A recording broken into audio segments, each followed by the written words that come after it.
Hey, what's up guys? This is Omega Operation Game Time. Welcome back. This is Sorcery 2. In the last episode, which was Sorcery 2 Part 2, this is Part 3. We fought a werewolf, and it was a lady with a tattoo or a branding mark on her neck that said Vic. Then we played Swindlestone with an innkeeper. That took forever. I'm also, I'm also really low on stamina, so I better not get into any sort of fight, which is probably for the better. But anyways, onward. Oh, I probably not also use spells too much, considering they take a lot of stamina. You wake early, ready to begin your exploration of the city. Following the track for a few minutes, you reach a junction where 3 roads begin. These are the outskirts of Kari. Huts huddle like beggars on either side of the tracks, leading uphill into the city ports. Let's look around. It must be clear to everyone around that you are a stranger in these parts. The city inhabitants are a multitude of malevolent creatures who would kill for the laces of your boots. Turn to watch you as they pass. You are a sport, a figure to be jostled and robbed, and one who most likely fall prey to the strange, elaborate system of traps laid across Kari by the early settlers to protect themselves from one another. Look at the paths. Let's see what we got. There are more people here than you've seen in a long time. You cast an eye across the faces, wondering if you can tell the good, honest souls from the thieves and murderers. I'm gonna guess there's more murderers, so... ahead? Ahead is the main road into the center of Kari. Its surface is rutted from cartwheels. Further in the distance you see fields. This is the route taken by supply wagons to the docks. Look right. You turn right. The tracks head towards the fields. A hut stands proud a little further on. Look left.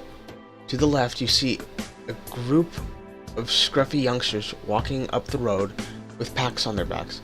The business of this place is confusing, but you will have to simply strike out. Somewhere in this city must be information you need to find the spell lines for the north gate that the innkeeper told you about. Just at that moment, a cart rolls down the road from the right and careens around the corner to take the main track ahead. On its back are several stacks of crates. Are stacked several crates. Same thing. One teeters for a moment, then falls near your feet. Its lid cracks open. Do I want to be a good Samaritan? I mean, it did say that he's around the corner, so yeah, he can't see us. There's no way. So let's take a little peek. A little, Kneeling down in the mud, you pry open the crate with your fingers. Inside is a pile of smashed bottles. Thick purple liquid swells about, littered with shards of glass. There, perhaps 4 bottles are still intact, but you recognize the smell. It's bloomberry juice, a potion with many healing properties. Let's take 4. Fuck. You take all the bottles, wipe them down as best you can on the grass nearby, and put them into your pack. A lucky find indeed. Bloomberry juice will heal you, and will also do for a meal. I'll do it later. Let's see if I can, find somewhere to eat first. So, for now, let's... Well... Actually, how do I zoom out? I mean, if I go down here... It's gonna be a lot of houses, which means a lot of people. Oh, there's also a giant mansion. If I go down there might be a lot of information, but I could also get into trouble real easily. More farmlands around here, but it's also known as the main road. mean, this one seems nice because there's a market right around here, I think. Looks like it. Oh, wait, Festival of Thieves, so it actually might be a festival or a market or both. I don't fucking know. Alright. You head right along the wide track until you reach a large hut. It is the only building on this path that is still standing. Either side are empty plots. Once the houses of the farms who planted the fields to the north. They are now collapsed and thick with gripweed. It seems that here in the shadow of the city walls, is not a place people choose to live. Let's...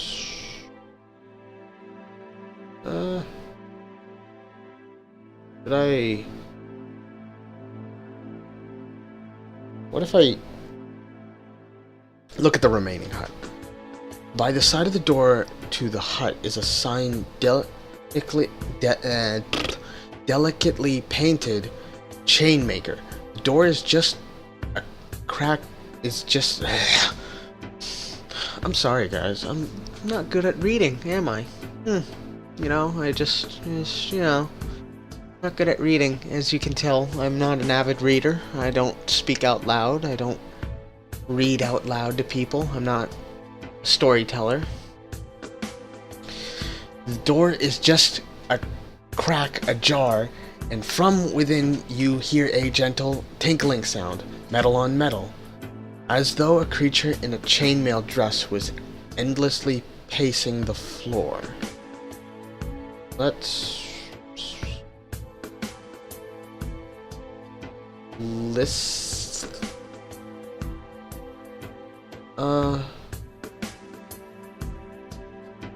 Listen at the door? You pause a moment, no longer listen closely to the door, but there are no voices or footsteps within, and just the sound of chains. So does that mean someone's just making something, or what? I guess...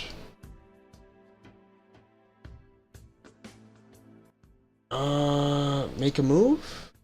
There are several places you could go to. Let's go to the chainmaker.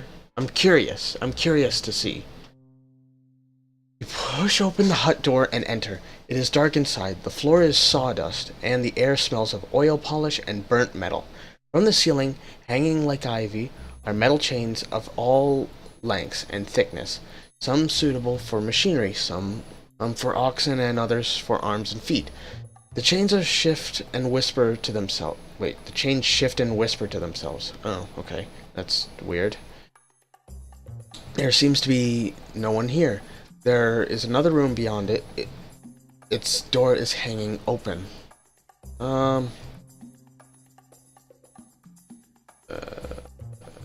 Search the room. I'm terrible. I said I was gonna make friends, and here I am being a thief. Like all the thieves in Kari. No shop owner in Kari should leave their wares unattended.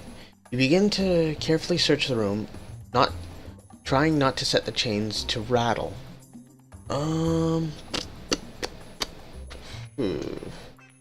Let's check.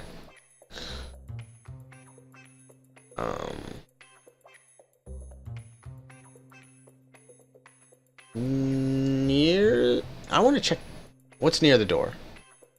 Search around the door or the shop. You find a copper key. It is carefully stashed into the crack of the wall. Though secret and valuable, it is far too small to be the key to the shop door. You take it and put it in your pack. Left wall? Whatever that means. As you move across the room, you stumble clumsily into a chain, and it begins to swing, hitting other chains on either side. The far door opens, and a Sven, a man-orc from Torapani, he appears. It looks like he's angry. The chain maker growls fiercely and snatches up a particular heavy length metal, holding it like it was thread. Oh shit. Maybe, shit. kind of want to. It's a dick move. I know it's a dick move, but technically, what I want to do is I kind of, sort of want to see if I can grab more than just one stuff. Like, is it possible, or let me try again. Let me try again. See if I can, get more stuff. You start to start to search near the left wall. Come across a small box containing 3 gold pieces, which you will take. Okay, that's nice. Let's get near the door. Oh.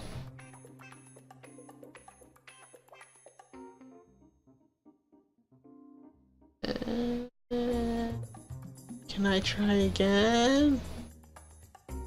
I'm a greedy bastard. This game makes you greedy.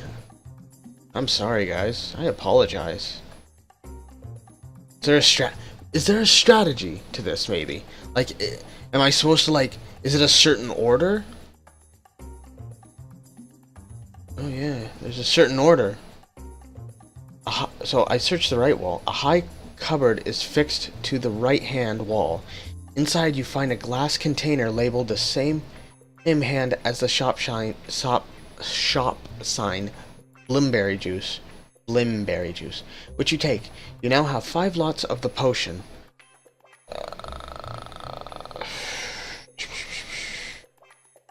Let's try near the door. Ah, damn it.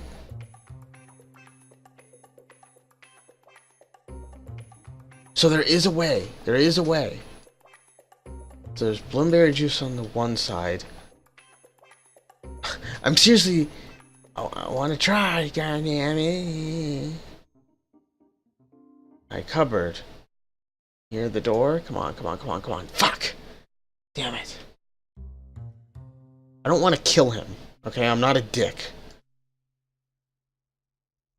One more time. I keep saying one more time, but I keep doing it more times. I want the gold pieces, that's for sure. I want that copper key as well. Damn it, I don't think there... Is there a way? Okay. Okay.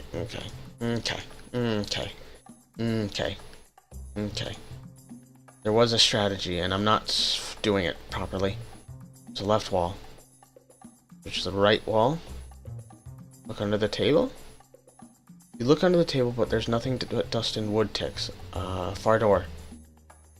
You cross the room and search the other end of the room, moving as you quietly can, but halfway over the chain link net drops from the ceiling, knocks you to the ground with a tremendous clatter. You have triggered a trap. There is a shuffling back in the room.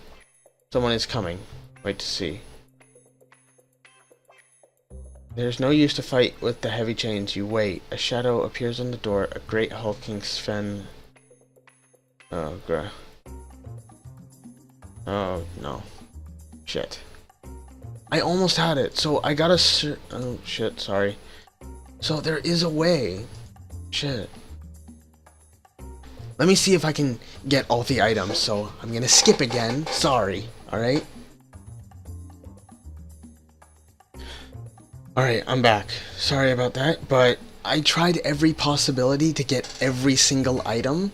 But every time I get to either the far door or try to search the right wall to get the Blimberry juice, like either the trap triggers or I just rattle some chains, I was able to get the 3 gold pieces, which I really wanted, and also the key, the copper key, which I really wanted. I don't know where it opens yet, but it probably is important. So I'm going to...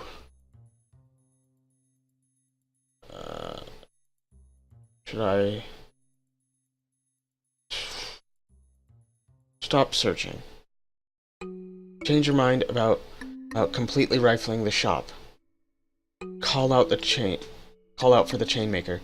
Hello, is anyone there? You call.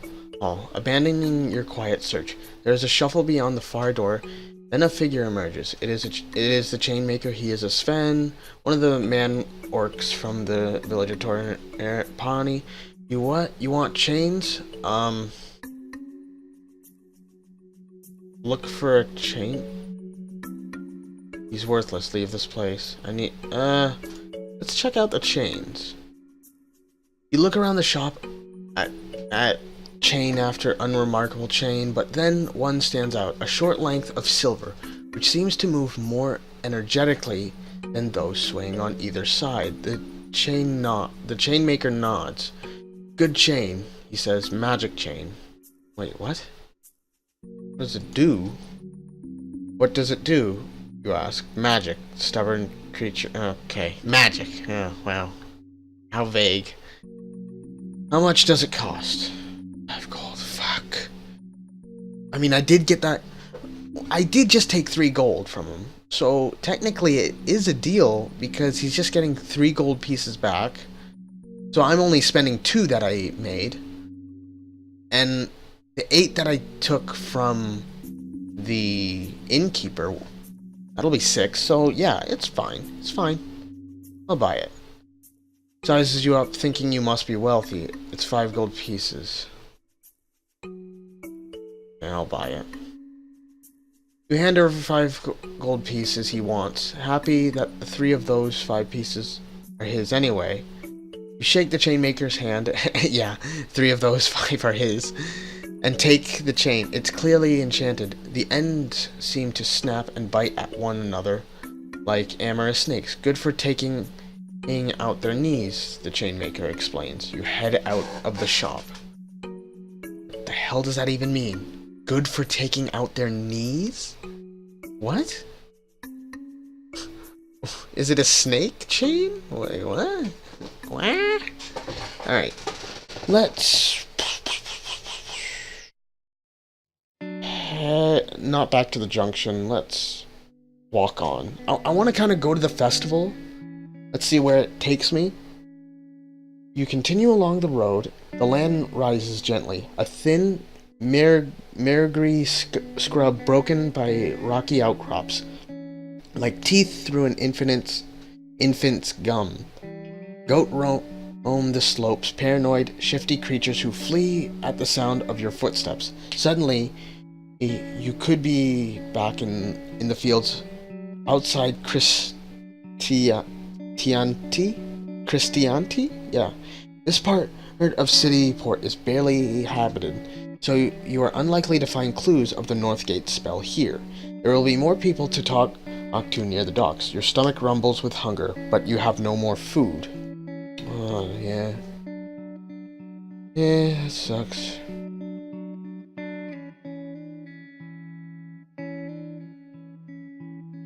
I guess keep walking.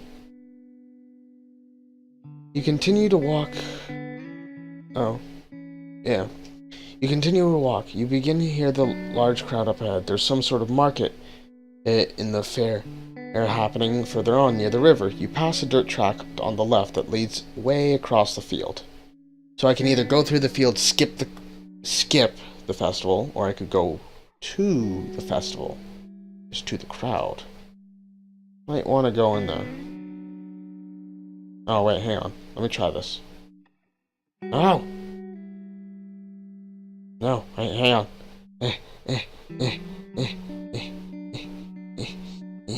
Yeah, fuck it. Okay. I tried to do a loop-de-loop thing, but it didn't work. I'm immature. You continue along... Oh. I'm sorry. You continue along the road towards the noise. After a few minutes, you are walking between tall poles and rippling colored flags. People and creatures sprawled across the path, and several tents have been erected, their poles joined together by more flags. Alright, so... approach. You ease your way into the edge of the gathered crowd. It all looks good-spirited and fun. With so many people here, perhaps you will pick up useful information about the spell line. Maybe, maybe not.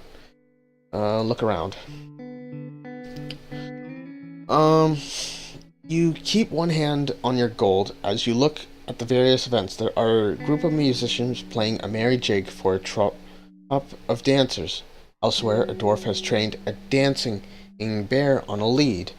And on one side, watched by a hollering, cheering crowd, a ruffian is calling for challengers to take on his champion on bare-knuckle combat. It's quite spirited. It's quite a spirited affair. Alright. The end of the midway. Whatever that means.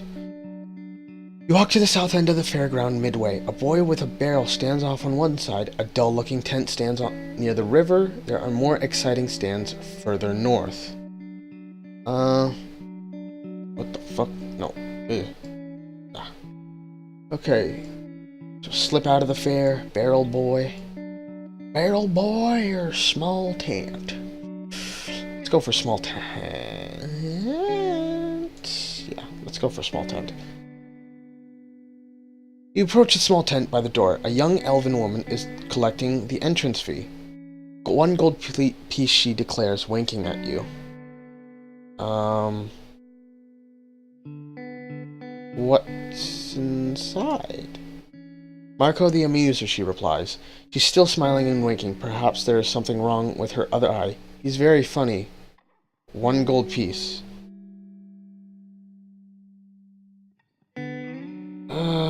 That's... You hand over 1 gold piece. She steps aside and gestures inside the low tent. Enter the tent. The inside of the tent is dark. There are no candles or lanterns, and the cloth is thick black velvet, preventing any sunlight leaking inside. The center of the floor, a man with green hair is sitting cross-legged, his eyes closed. Look at the man? You look over the man. He seems ordinary, except his shocking bright green hair. He doesn't seem to notice you at all. There is a deep silence inside the tent. The business of the fair outside is quite forgotten. Where have I heard that green hair before?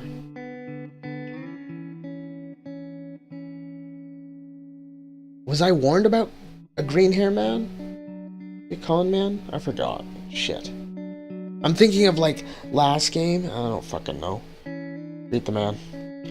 And how are you worth 1 gold coin? The man doesn't move. His eyes still closed. He seems to be breathing deeply.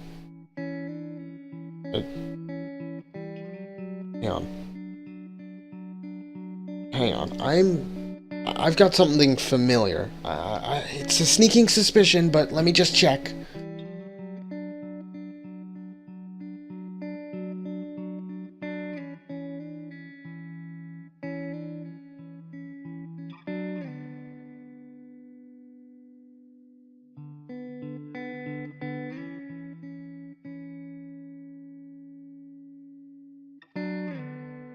Ah, yeah, see, look, here.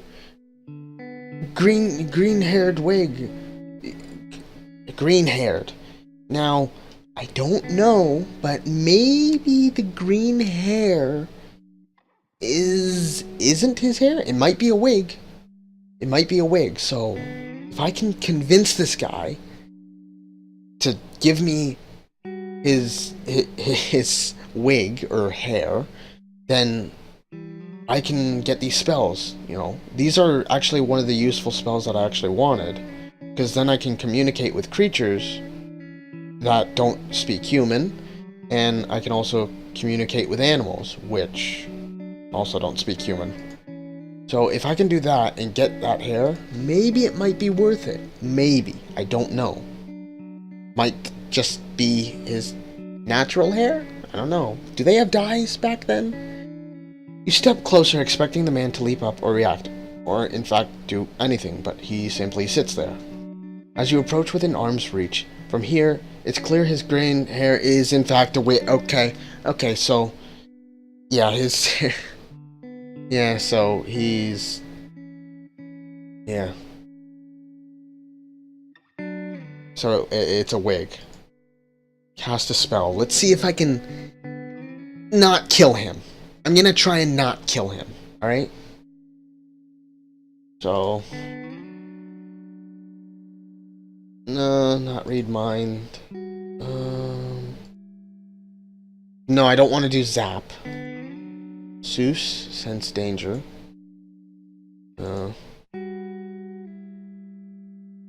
Dud? What does dud do? Illusion of treasure. That would have been good for the entrance. Zaws? Causes slowness. Dop. Oh wait, that's unlocks doors. I don't need that.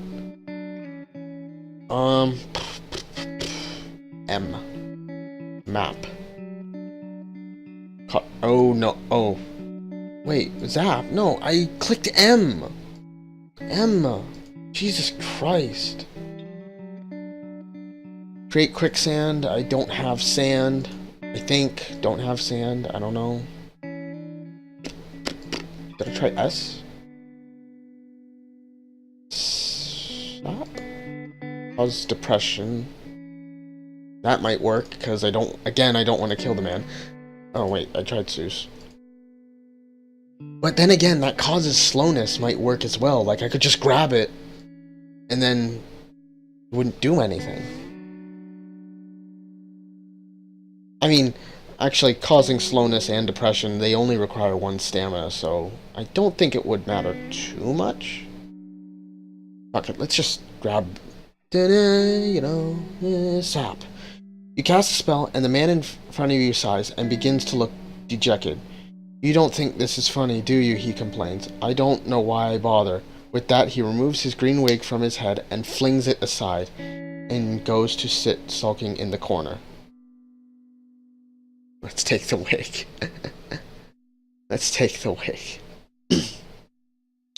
You pick up the wig and put it in your pack. This man doesn't seem to care. Should I...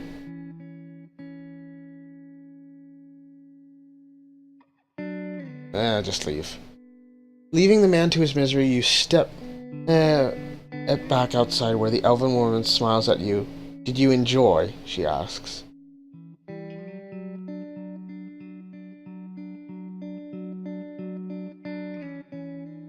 What if I say... I want to say yes, like, just... Yeah, I enjoyed because I got a wig. But I also want to say no to see her reaction. No. Oh well, she shrugs. Everyone's sense of humor is different, I suppose. Enjoy the rest of the festival, she waves at you as you leave. The fair spreads out all around you. Hawkers announce the various attractions at the top of their lungs. The general atmosphere is cheerful, with a hint of violence. Check out Barrel Boy. Alright. You approach this boy standing by the barrel, looking sheepish. Look in the barrel. You peer at the barrel. It's full of hard apples. Most are blackened by disease, or are shot through with maggot holes. What is this festival? Boy shrugs, but says nothing. Your apples are all rotten. The boy shakes his head, then picks one of the barrels. He squeezes it hard in a fist, but nothing happens. Then he drops it sharply back in the bucket. Why don't you speak? He shrugs, doesn't seem to want to answer. Okay. How much for an apple? Despite the fact that I imagine paying one, he holds up one finger for all 5 fingers of the other. Wait. So...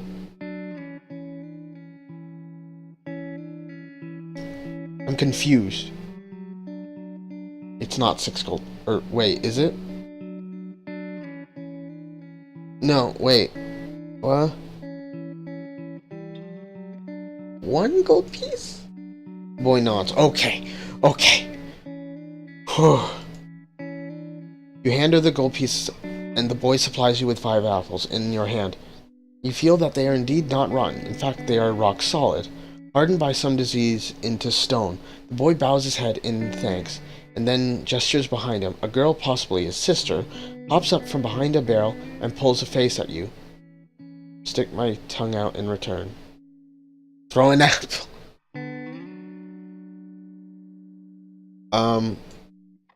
Is it...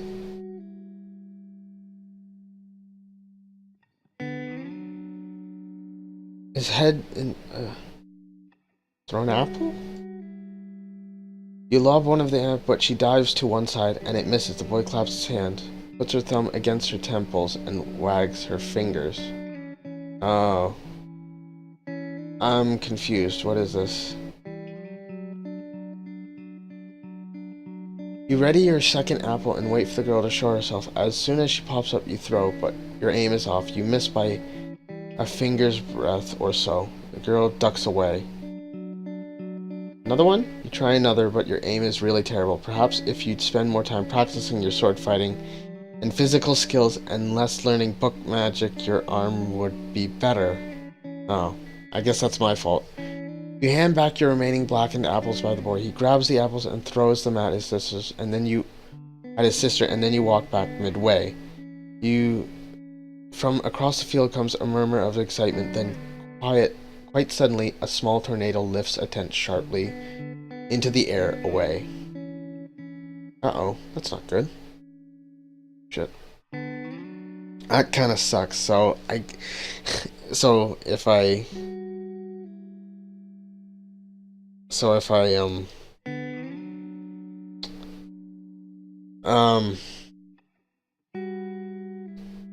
had, I don't know, spent more time sword fighting, I probably would have lasted longer. You push your way through the crowds to the very heart of the fair and look around at the attractions on offer. Dancing Bear, top the midway.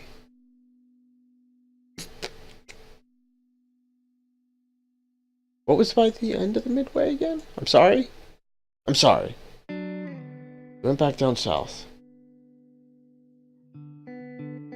There's nothing there but slip out of the fair. I don't want to do that. Not yet. Let's go to the beer tent. The Dancing Bear seems like a waste of time for now. I kind of don't want to. Let's try... Just by the river, Jesus. Just by the river, it is a low tent, surrounded by several stumbling figures. It could almost be a tent for dancing, except for one strong smell of brewed grain that drifts over the air. In the stall, a group of three half-goblin women are pouring... Three half-goblin women? What do they look like? Are pouring mugs of beer and talking to the locals. A sign reads, 1 mug, 1 gold. 4 mugs, 6 gold. Smell the air? You pause and inhale the rich grain hangs around the tent. It's quite nourishing. One of the bar women catches you. Nice, yes? Even nicer in a glass. A tall, spindly creature raises his voice to announce he's buying 4 mugs. A huge cheer goes up, but mostly from the women behind the bar. Talk to the bartender. You elbow your way to the bar and wave to attract the attention of one of the women. Greetings, she smiles. What can I do for ye? Why are 4 mugs so expensive? Isn't it cheap to buy 4 mugs separately? Oh no, the woman replies sweetly. It's a special offer, see? 4 mugs for 6... What? How is it a special offer? What? But that's more than buying separately. Like, does she not see that? Oh, the goblin... I see her mistake. It's a common one. We should fix the sign. But she doesn't explain. She quickly disappears to serve another customer. But then 2 creatures walk past. So you say he wasn't dead when they buried him? Hissed the first, not quite dead. The other were enough undead you could talk to him. Fuck. I want to buy a mug because it might give me stamina. I also... Oh man. Follow the conversation. You move away from the tent and listen to the... Wait. Where'd my gold go? Listen to the creatures. Nobles, the first creature remarks, why can't they just stay dead when they get dead? Couldn't agree more, the other, but at least they bury him anyway. One less noble for the boss to worry about. The creature disappears. A stocky dwarf knocks you briefly, begging your pardon, he murmurs, before slipping into the crowd. He took my gold. Okay, so that conversation was a complete waste and I lost gold. I'm not having that. I'm not having my gold taken from me. Sorry. Smell the air to get some nutrition. I don't know how that works, but whatever. Just buy a mug. Paying a gold, you buy a frothing mug of beer. The ale looks all muddy and somewhat disgusting. In fact, it doesn't taste like beer at all. Drink more? Regardless, you drink more, finishing the mug.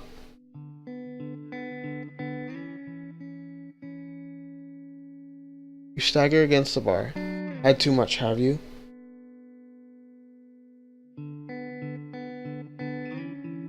You've poisoned me.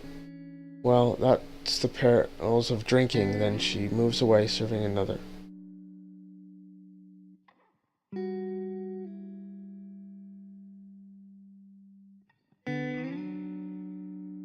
Fuck. Okay. I'll just walk in. You know what? Just walk in, smell the air. How do I walk out? Leave. Leave. You don't like the look of it, so you leave the crowd and walk away from the tent. Look back. You look back, you notice a pipe running from the tent directly into Jabaji River. It seems the beer isn't beer after all. Oh. Oh. You notice a pipe running from the tent directly into Jabaji River. Fuck, everyone's a con man. Jesus Christ, there's fucking shit. The only good people are old people. A pipe. Fuck, can I kill them? Don't go to the dancing bear. It's probably a scam too, you know?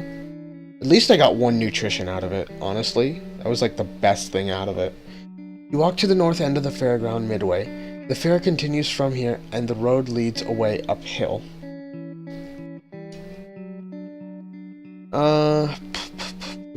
What do they have? Sorry? Leave the fair. The end of the fair. Bare knuckle fight. Oh, yeah! That's the, knuckle... Oh, that's the guy that... Can I win? Could I win? How strong is he is the question. I guess we'll have to find out on the next part. On the next part of Sorcery 2. Thanks for watching. This is Omega Operation Game Time. Like and subscribe. Maybe put it in your favorites and in a playlist of yours. I don't know. Go post it online. I don't care where. Facebook, Twitter, MySpace, fucking Tinder. I don't care. Or you could probably also tell your friends in person. That would make a lot more sense and probably more efficient. But until then, I'll see you guys next time.